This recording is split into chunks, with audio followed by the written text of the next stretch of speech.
What is up YouTube? It's Metatronics. Today I'm bringing you a new emblem. I've been in love with the new Daft Punk album and I totally love the album art for it, so I figured I would do my own rendition in the Black Ops emblem editor, so let's get right to it. So to start off, I used a circle that I squashed into an oval. I left one square of grid space along the top and the bottom and 2 squares of grid space along each side. I then start using some half column shapes colored black to kind of mask out some things I don't want. I have a general face shape, but now I want to kind of start chiseling away at that face shape to make it look exactly like it's supposed to.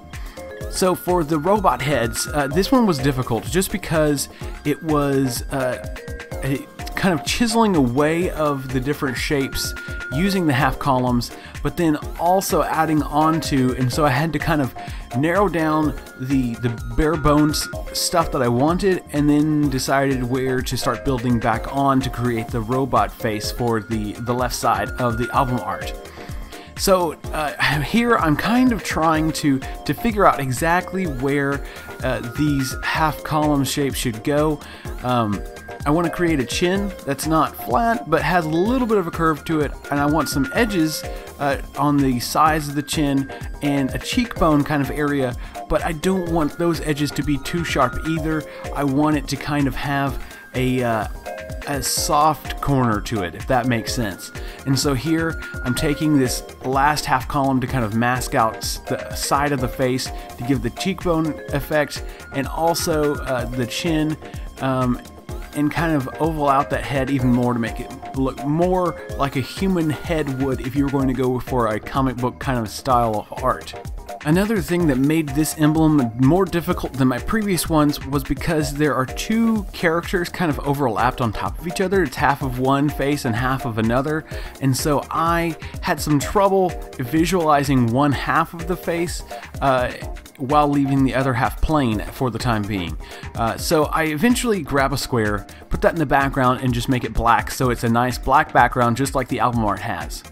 Then I move on to starting to actually add on to the robot face. I use a half circle and I shallow that out really shallow. I make it about 2.5, maybe 1 1/3 squares wide, grid squares wide, and then I use a pyramid to add on to the face to add the visor shape, and that's going to house or start to be the housing for the actual visor of the robot.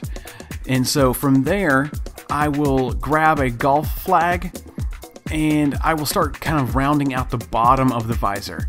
I took my time with this emblem. I was so excited to do this and I wanted it to be just perfect.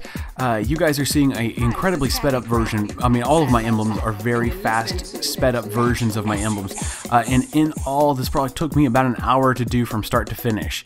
So if you're wanting to do this well, make sure you're ready to invest some time in that. I used a little square, rounded square, to kind of fill out the holes. There was a little holes there, some gaps, and so I wanted to make sure those were covered up, and so I used just that rounded square and got rid of that. Then I take a top hat shape, and actually a couple of them, and make kind of a rounded rectangle shape that looks like it's kind of coming towards you. Then I took an actual rectangle and finished out the visor shape. I kind of take those top hats and move them just a little bit to give it the right look. I kind of elongate that top one so it blends in with the edges of the rectangle just perfectly.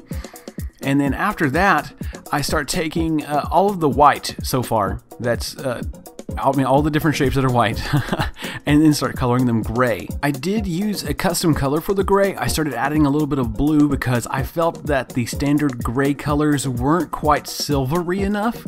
Silver kind of has a blue undertone to it, and so you can see the numbers that I use here. I went with 192, 192, and then 216 just to add that little bit of blue, just to make it more silvery, and I think it looks pretty darn perfect if I do say so myself. And so I color all the white pieces that grayish bluish color. Now once I have all of those pieces colored correctly, I start by adding a little detail to the left side of the face. I use some smile outlines and some curved lines to start adding some detail and some depth. So I start with a curved line that I use across the top of the visor, and I want to create some dimension so it looks like it's coming out at you, and a little highlight. I don't want it too strong, too thick, just thick enough.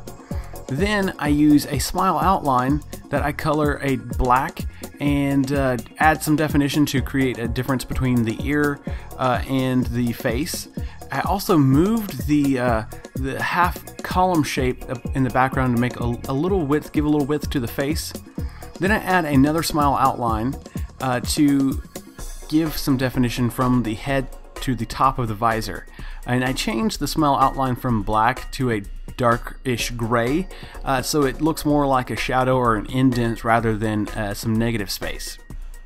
Then I use a rectangle that I squash down pretty thin and put in the appropriate mouth spot, basically, and that makes it look, it's starting to come together. Truthfully, it's starting to look really good.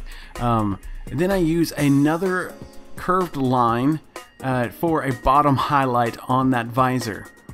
For some reason, I originally thought that I might be able to get a good look using the outline, but that was not the case at all, so I used just the standard thick shape.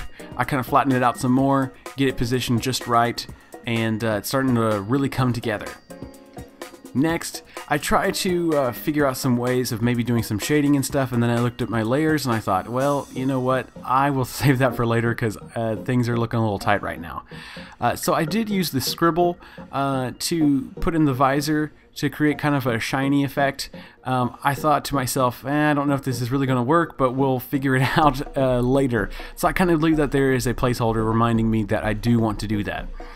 Then I decide, okay, we need to start using the rest of the shapes that I have available, the layers I have available for the right side of the face. So I use a half circle to block out the right side of the face. Then I use a rectangle shape that I squash down into really more of a square shape. Line that up with the top side of the mouth. Then I use a flag breeze shape, line that up with the top of the rectangle, and then I use another half column that I kind of shrink down and mask out the bottom that was hanging off and kind of create a nice smooth edge for the next robot helmet. Then I use a tube shape which I squash down pretty thinly just to create a nice earpiece for the helmet. Then I use a golf flag which I stretch out pretty straight and I line that up with the flag breeze shape and kind of create the top piece of the gold part of the helmet. Then I use a smile outline, color it white, and then complete that off because the top of that helmet, that side of the face, is really just the black acrylic kind of looking shiny plastic visor. So I decide to get rid of the scribbles, and then I use a monolith and I bump the opacity down so it's kind of see-through looking, more of a gray color rather than a solid white, and create a little shine on that visor.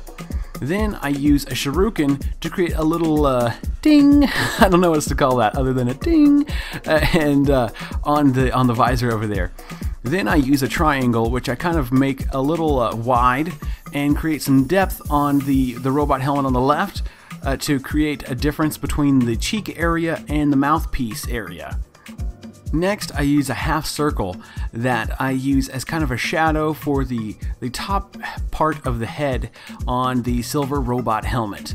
I expand that out, flatten it a little bit just so it's got a little more width, and just create some depth with the helmet. And I think it's starting to come together quite nicely. Next, I use a kiss shape to create a little more shine for the visor on the right.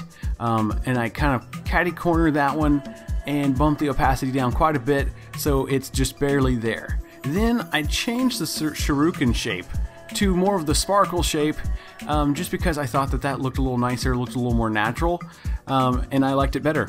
So that's why I changed it. Then I use a golf flag. I colored this black and then I bumped the opacity down quite a bit as well just to create a little more depth to show that curve going around the side of the helmet. Then I use a curved line that I bump the opacity down color black, and then kind of give a little more depth to the earpiece on there so it's a little separated from the helmet. Now stand back and admire your artwork. Look at that. Okay, so there it is. That is the Daft Punk Random Access Memories album artwork. It looks freaking amazing. I love it. I do realize after the fact that I kind of had one layer that I didn't even use. If you guys were paying attention, you might have noticed that. And that one can be used to do whatever the heck you want to do with it. So there it is, guys. That's what it looks like. You can kind of see some of my other emblems here. If you haven't checked them out, you totally should. And if you have not shown your friends your emblems, if you guys have been making them, I don't know what your problem is, but you need to be showing your friends, because I'm sure they would love to see them, and they would probably love to know how you made them and how you found out about my stuff. So make sure you're sharing my stuff with your friends. Make sure you're leaving a like on these videos too, because it really helps me out. It helps me with the ratings. If you do want to check out some of my other emblems, I will have a link in the description to a playlist so you guys can actually see all of my emblems thus far and pick which ones you like and watch to your heart's content. Alright guys, well I appreciate you watching, and it's been Metatronics, and I'll see you next time.